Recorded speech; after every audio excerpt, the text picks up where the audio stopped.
ko kuma minister wanda ke kula da wannan aikin sai a damƙa mashi a ce wannan kuɗaɗen abinda za a yi da su za a sai taki da za a tallafa ma manoma, za a sai generator da za a tallafa ma manoma, za a yi wane ne za a yi gyaran daji da su da sauransu, duk abin da ya shafi noma shi za kai. Shi ne ake ce ma bidije, kasafi kenan na ƙasa. Idan gwamnati ta yi sai ta ba ministan da ke kula da harkar noma shine agriculture, shi zai kula da wannan. Sannan a zo a yi kasafi na ilimi a ba ministan da ke kula da ilimi, a zo a yi kasafi na tsaro a ba mai kula da tsaro, a zo a yi kasafi na lafiya a ba mai kula da likitoci, hakanan. To wannan shine ake ce ma bidije, kasafi.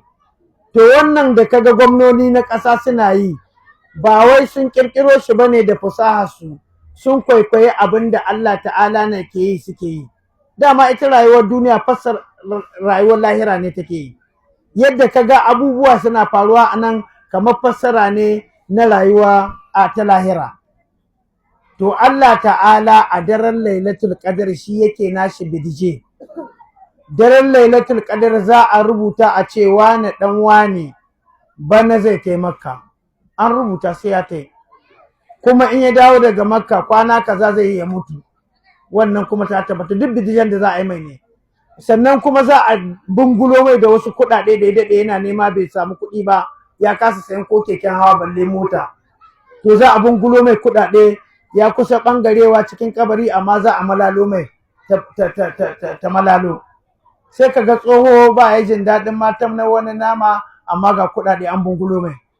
Saboda an yi bidije an ce bana sai an bashi, an sanya shi ya zama miliyandar ake tako ne. To ka gani, to duka sannan kuma zai yi ciwo, zai yi rashin lafiya na ciwon kai ko na ciwon kawa, zai yi accident, zai yi wane ne, duk abin da za mai mu duka sai an yi bidije ɗin shi a wannan daren na Lailatul Qadr ko na rabin Sha'aban.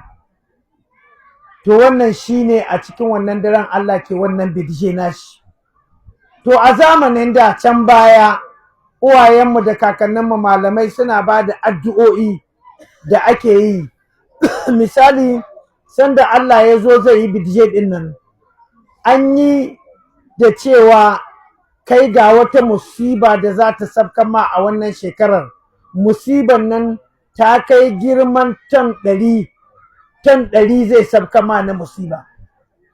To albarka addu'o'in nan da malamai ke badawa wanda muka yi watsi da su ba ma kula da su har sun kusa ƙarewa masu bada irin waɗannan addu'o'in.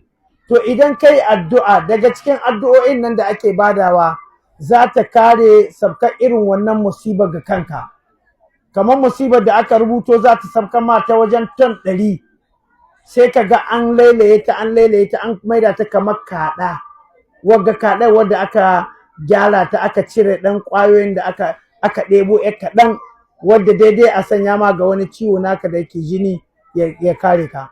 Sai ya zama abin da aka shirya zai sabkan ma na bala'i na wajen ton 100 sai ya koma kamar girman wannan kaɗai.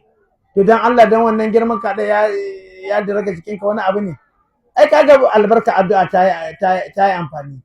To ko kula idan lokacin yayi akwai addu'o'i da tunda yanzu ga Allah ya kore mana hanyoyin sadarwa, Facebook, YouTube, TikTok, duka mazaje suna nan suna watsa irin waɗannan fa'idojin.